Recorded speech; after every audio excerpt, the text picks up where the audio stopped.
if people do good, we understand that Hashem gives them blessings in life. People do bad, what are they doing here? And we learned that they get their life in a backhand manner from the klippas, and Hashem gives life to the klippas unwillingly, not with any pleasure, with displeasure. Why does he have to do it? Because a person needs a challenge in life. So Hashem has to make a challenge. For you to choose good, Hashem has to make bad. What does that mean? When the spirit of bad is made to pass away from the world, does that mean no more choices? Could be, there will still be choices. But what kind of choices? Between good and better. Yeah. Could be good and better. But I mean, the Rambam paskins that the world is not going to change when Moshiach comes. It's going to go on exactly the same. Just, there's only one big difference. No more persecution. We will never be under the dominion of Gentiles again after Moshiach comes. That's the main change that's going to be in the world. So that means that everybody Shabbos. New York, the port of New York Port Authority is going to close on Shabbos. You know, there was a city in Greece, like that's Salonika. Wait, non-Jews are going to keep Shabbos too? Well, what does a non-Jew do in Israel when everything closes down? In the areas where Shabbos is closed, it's closed. It's a big complaint of the Reformed Jews that they can't go out for a meal on Shabbos unless they book in advance. But they can't just go shopping. Stores are closed. This city was so predominantly Jewish, port city in Greece, was so predominantly Jewish that the whole city closed down on Shabbos. And what did they do? They sent them all to the concentration camps. Just turned them over to the Germans with pleasure.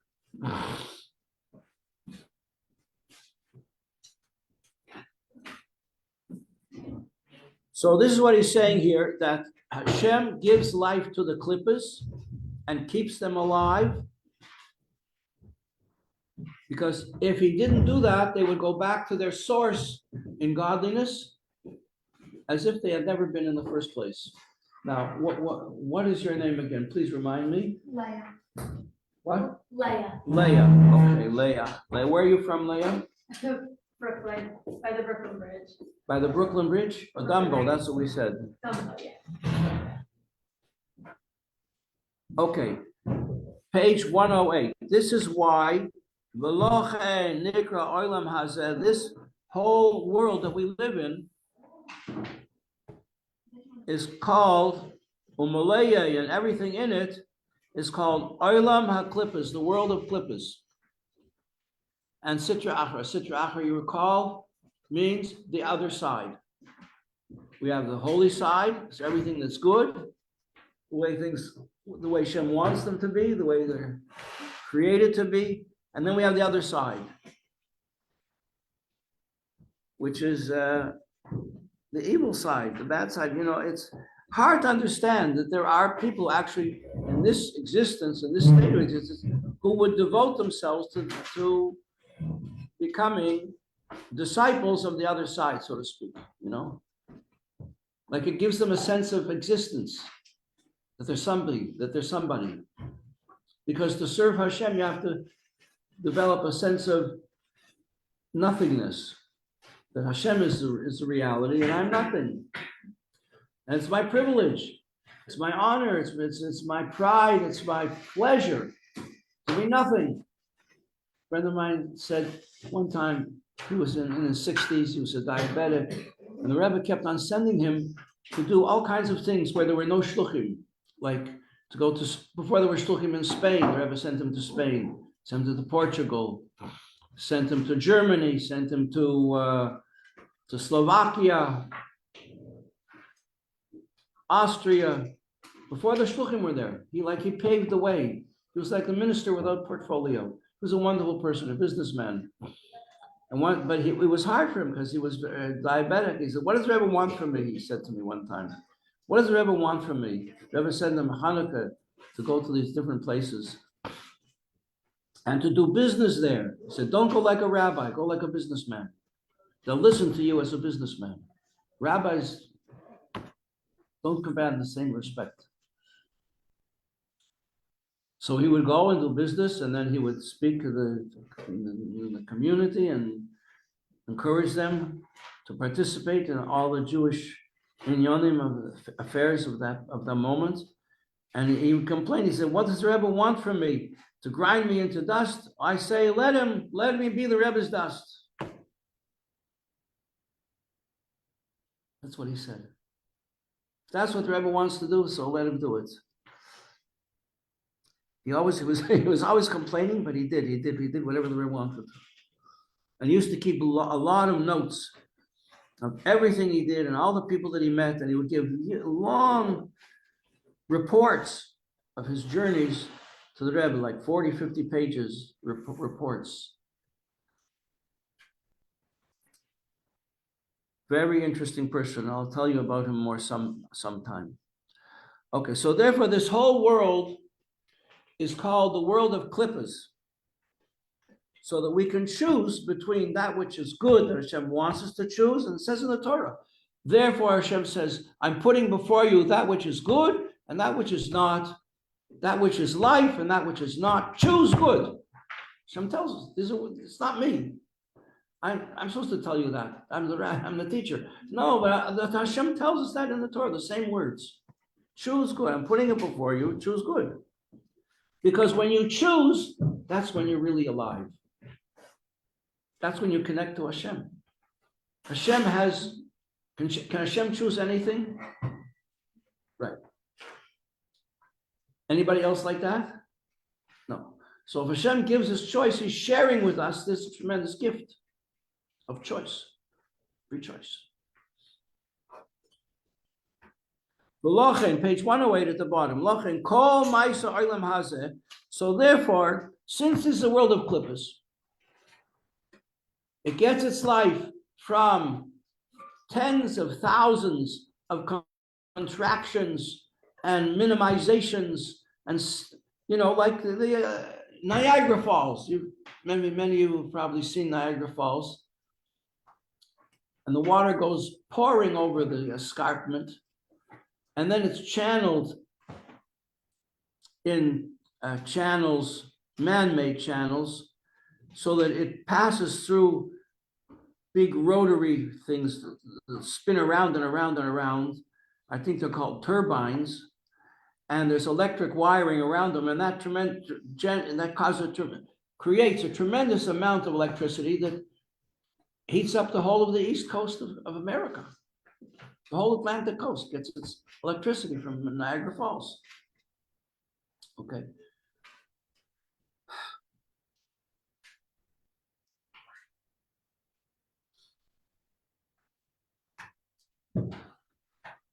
Why was I telling you that?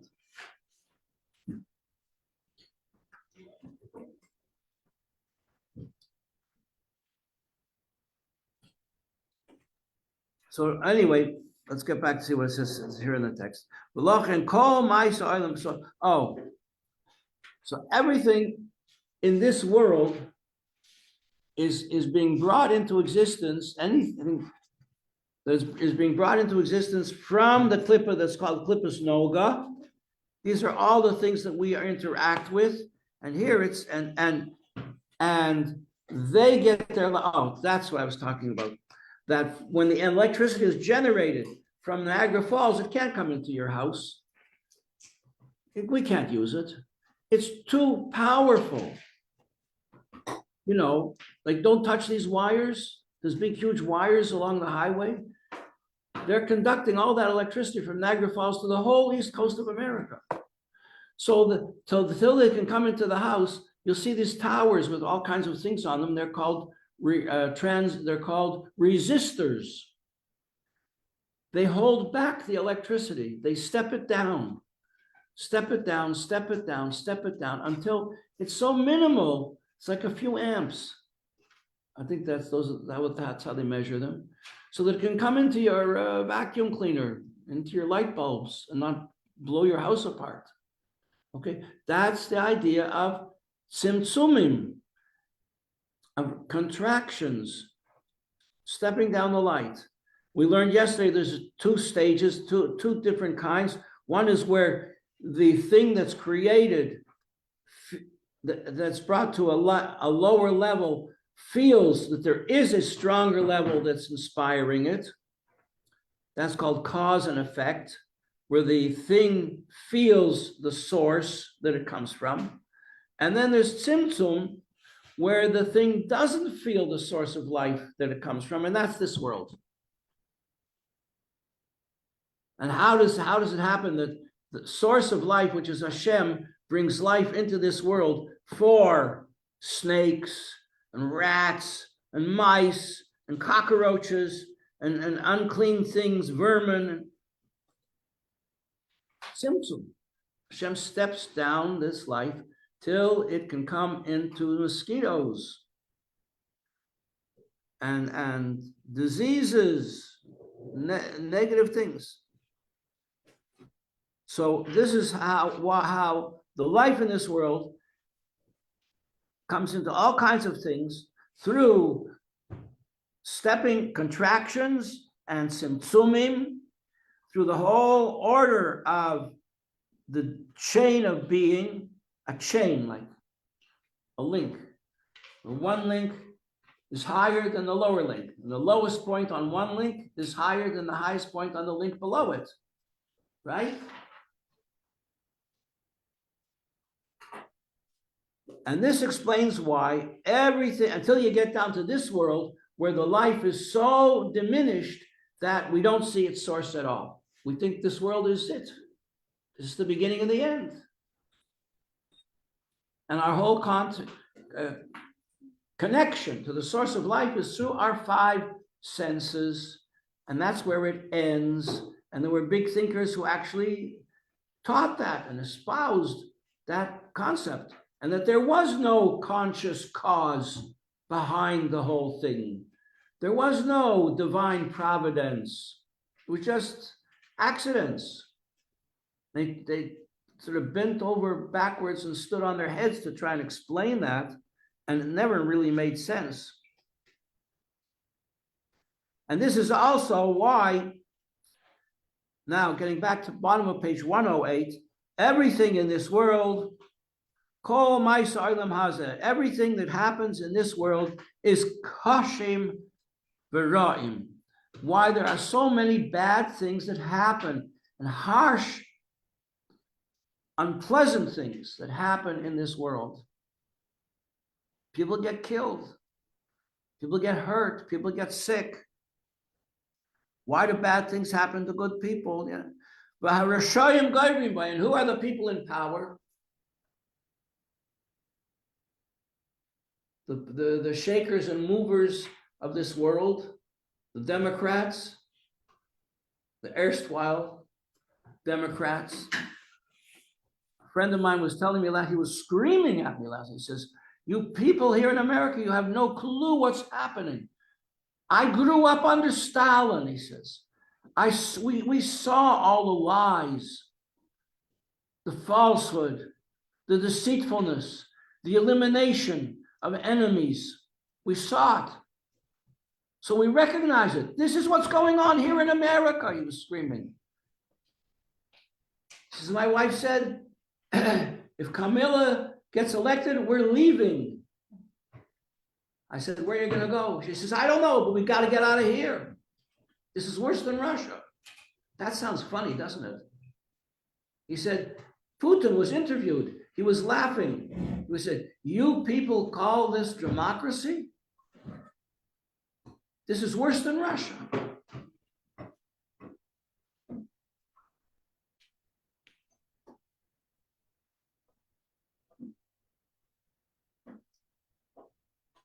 Is Trump going to be good or not going to be good? I don't know, but it was a miracle he was elected, that he persevered through the persecutions that they put him through relentlessly. Okay, so that's what it says here. That's why everything in this world is harsh, harsh, harsh. They break a person. Giuliani was the mayor of New York. He was a fine person. He is a fine person. He dedicated himself for the benefit of the city and to persecute criminals and gangsters. And he sided with Trump. They broke him. They destroyed him. That's what he was saying to me last night, this guy. I don't know about all this stuff, but I do know it says here in Tanya that that's why everything in this world is so harsh and evil people, wicked people. Rashoyim goyrim boy, and the people in charge, the shakers and movers, are wicked people, very usually wicked people, not good people. Ukamesha kosu the Eitz Chaim, as is written in the book Eitz Chaim. Okay, now see who remembers this. Yehudit, you wouldn't know because you weren't here. Okay, and Leah, you wouldn't know because you weren't here. And Miriam for sure wouldn't know because she's Italian. But by the time I name Aldri, I'm going to forget what I was going to ask you. Yeah, who wrote the book called Eitz Chaim? Chaim Vidal. They were here. Chaim Vital. Who was Chaim Vital? Chaim Vital was the top #1 student of Arizal. who was the Arizal? What does that mean? What does Arizal mean? Yitzchak Luria. That's right. Called the Ari. Rabbi Yitzchak. Ari. Rabbi Yitzchak. You know what his last name was? You'll never guess. Ashkenazi. Really? Wow. His name was Ashkenazi, yeah. Where is he buried? In Sfas. In Sfas, right? What's his yard site? The 5th day of the month of Menachem Av. Okay, so he, Chaim Vital, which is, by the way, a common name amongst Jews from Syria. They often call their children Chaim, both names, Chaim Vital. He wrote a book called, he put his name on the title of the book, The Tree of Life. His name is Chaim. So he wrote a book called The Tree of Life.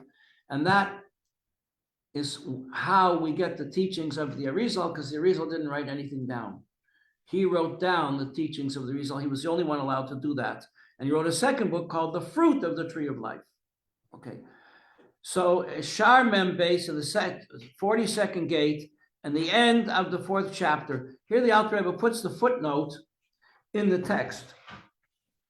But everything is significant. There's nothing by accident, especially in these books. So he's putting it here to somebody who knows that's all very significant. Okay. I'm going to skip this note because it's deep Kabbalah and we'll come back to it. We've touched on the meaning of it several times, but I don't have time to go through it in this class. Maybe tomorrow I'll do the whole note, okay? Page 110. Ella. So if Klippas are in charge, Klippas are running everything. That's the bottom line. Everything in this world is getting its life from Klippa. Things that are permissible for us, like this drink I have here, gets its life from the Klippa called Klippas Noga. Things that are not permissible for us, like lobster, snails, oysters, ham and bacon, get their life not from Klippas Noga, but from 3 impure Klippas, whose names we will come across shortly in another half a page, okay?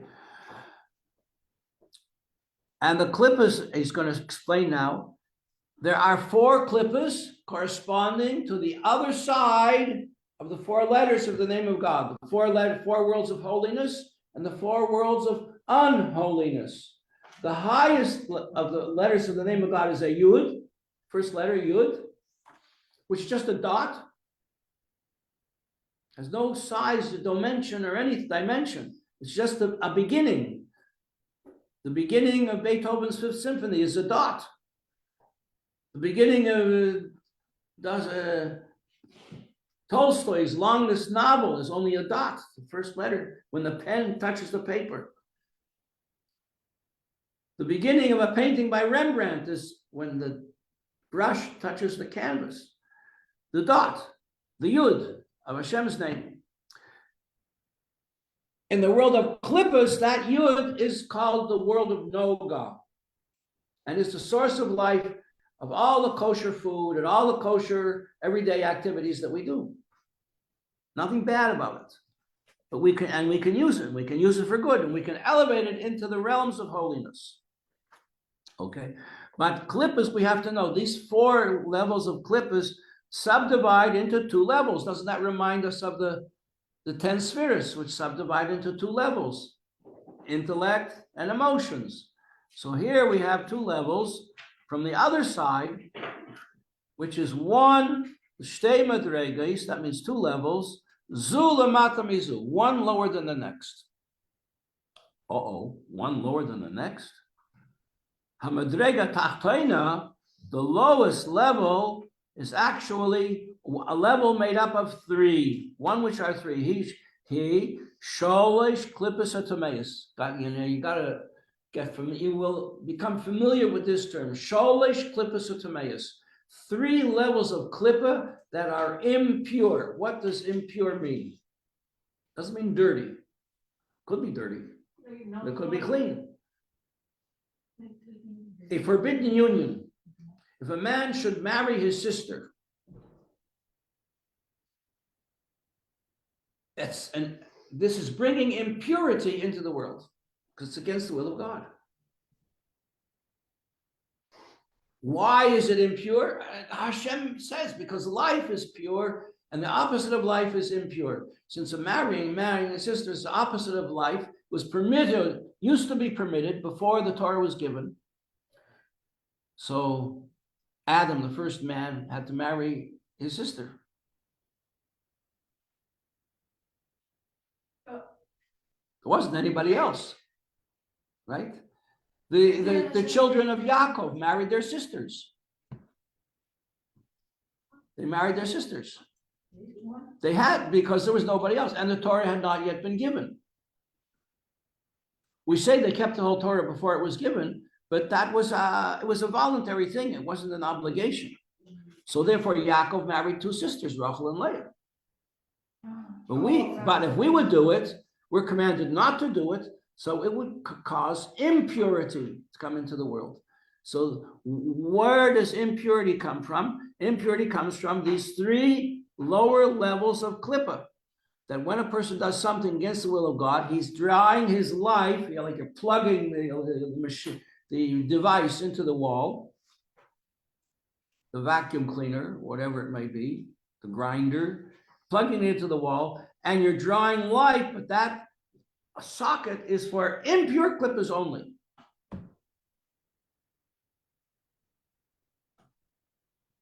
So he calls them here in the English, they are completely unclean, not dirty. Unclean means impure, and evil, meaning they're the source of evil.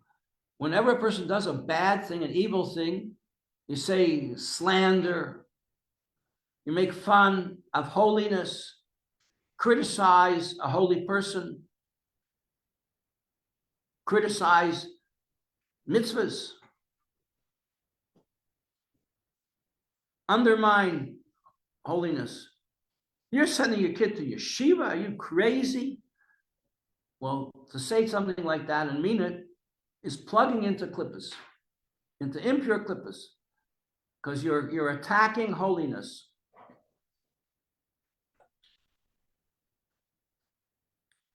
And these three klippas contain no good at all. Ein behem toiv klal. Anybody speak Hebrew here? Ein behem toiv klal. There is no goodness in these three klippas. They're very powerful words. The whole Tanya is written in such a succinct and powerful style. It's amazing. Amazing piece of work. Page 111. V'nikro b'merkabas Yecheskel. Now we're going to plunge headfirst into the swimming pool from the high diving board into the world of Kabbalah. Okay? I don't know anything about Kabbalah. I just know what it says here. All right? So the Torah describes the prophetic vision of Yecheskel. Yecheskel's a prophet. Right? And he had a prophetic vision, which he described. And he describes there the klippas, which are deriving their life from Hashem's chariot. Okay, there's a whole area of study. The Rambam actually says in the Talmud that nobody's allowed to learn this stuff. Only a very few very holy people are allowed to learn this or to teach it. So here in the Maisa HaMerkava, that's what it's called, teaching about the chariot of God, which is spoken about in the prophecy of Yecheskel. And he mentions there Ruach Se'ara, which is a windy a stormy wind. V'anan Godel, and a thick cloud. And he says in the English here, there's a fourth level here, because you were going to ask, how come it's only 2 levels? If it's 3 levels of Klippa, why did he only mention 2? I know. So like Rabbi Gordon says, I'm glad you asked. I'm glad you asked. And he says the 3rd level here is called a flaring fire. Okay, Yecheskel in English is called Ezekiel, alias Charlie. All right, representing these 3 holy unclean klippas. So now you know what they are. You're any wiser for it? Maybe. But it's there you go. These are the 3 impure klippas. They are the source of every negative thing that you do, that a person might do, every negative word that a person might say, every negative thought, judgmental negative thought that might pop into your judgmental mind. That's where it's coming from. Uh-oh, stay away. Alice in Wonderland, don't eat me.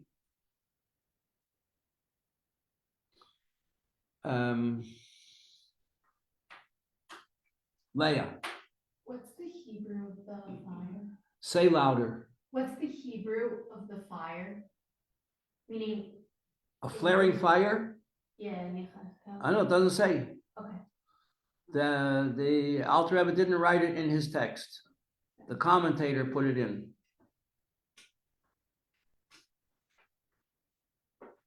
And maybe Eish Mitlakachs, like the flaming fire outside Gan Eden that prevents anybody from going in. But I'm just making that up. I don't know. I told you a minute ago, I'm not a Kabbalah guy. Okay, Umehem Nishpois, and from these three impure levels come Nefoshes, call, fasten your seatbelts, girls, Umeis Ha'olam, of the nations of the world, V'kiyam Gufim, and what keeps them alive? The life is coming, channeled through these impure klippas, and that's where it's drawn down from.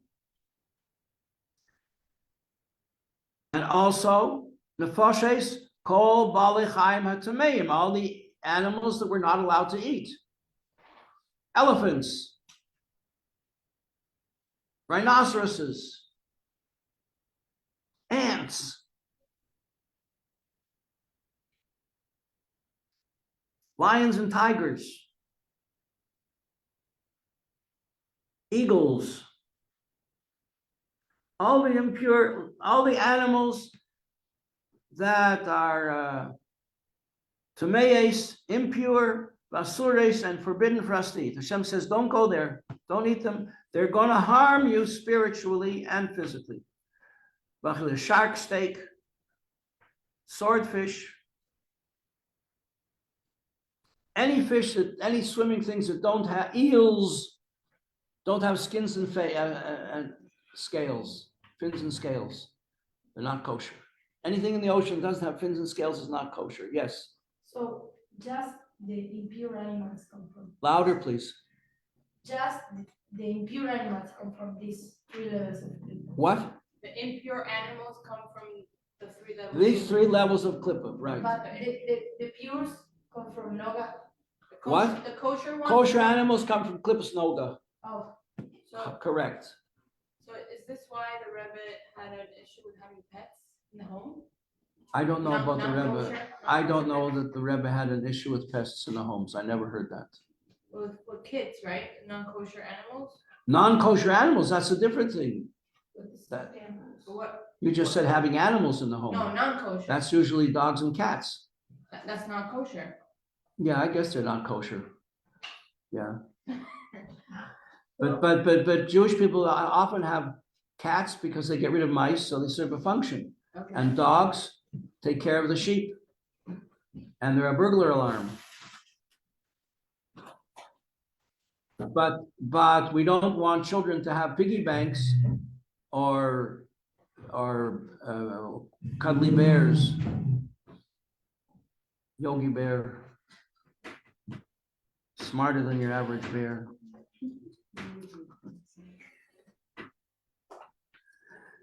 Okay, I have a question. The picture only we have like 2 types of klipa. Klipat noda that we can elevate or no, correct. and los klipotat meot that is total. Totally out of boundary, out of bounds. Right. Okay. And similarly, the key, I'm going to just say this very quickly and we'll come back to it tomorrow. The existence and the continuing life of called my holis asores, all the forbidden foods that we're not allowed to eat, like fruits in the first 3 years on the tree. We're not allowed to eat them. After the 4th year, could eat them under certain conditions. After the 5th year, you can eat them just as much as you want, as long as you own them. Ukamesha kosu be'etz chayim shar memtes perek vav. And similarly, the bottom of page 111, kiyum v'chayis kol hamaisa dibru machshava shall kol shasa leisase. And similarly, all the actions, all the words that you say, all the thoughts that you think that are forbidden, when you do them, say them, think them, and their derivatives and their similarities, they get their life from these 3 impure klippas. And I think that's the end of chapter 6. Yes. Chaim.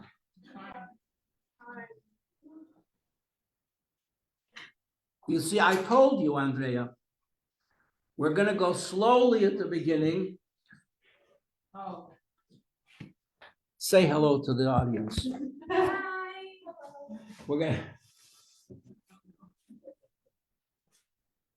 She's in Jersey.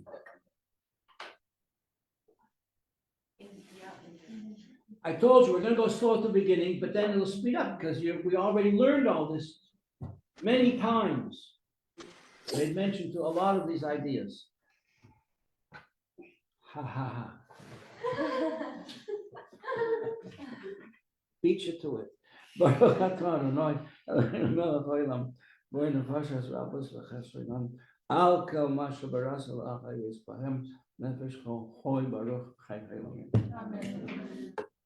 Thank you very much. It's to you. Tomorrow we'll go on to chapter 7. Chapter 7 is heavy stuff. Esta, a ver, una caja de bueno. Pues adentro de ella. Tipo, la clipa es una cáscara. Adentro de la cáscara tipo tenéis la fruta. Y está lo bueno en la punta. Pero si vos primero sacás la cáscara, nunca vas a poder ver lo bueno que está adentro. Entonces, onda, la clipa no da. Que es la manera de la para abrirlo, para It's a la little backward. la próxima para tirarse un gato y que morder la pata. O decir la verdad, poner el paso y se corta para Those la classes are all, Okay, it's all entonces, 2 clipar days, todas so las Tanya cosas was there me Tuesday, gusta. Thursday. La puedes elevar That's why I'm o elevar. Yeah. Está en tus manos, Yeah. ponerle paso. Y después de estudiar la elevaste, porque esa energía que tiene la mandarina la elevaste para lo bueno. Pero cuesta hacerlo es importante peor. Es explicar eso son cosas impuras. Usa un pedazo del cerdo. ¿No? Y le decís la verajá del catabazón,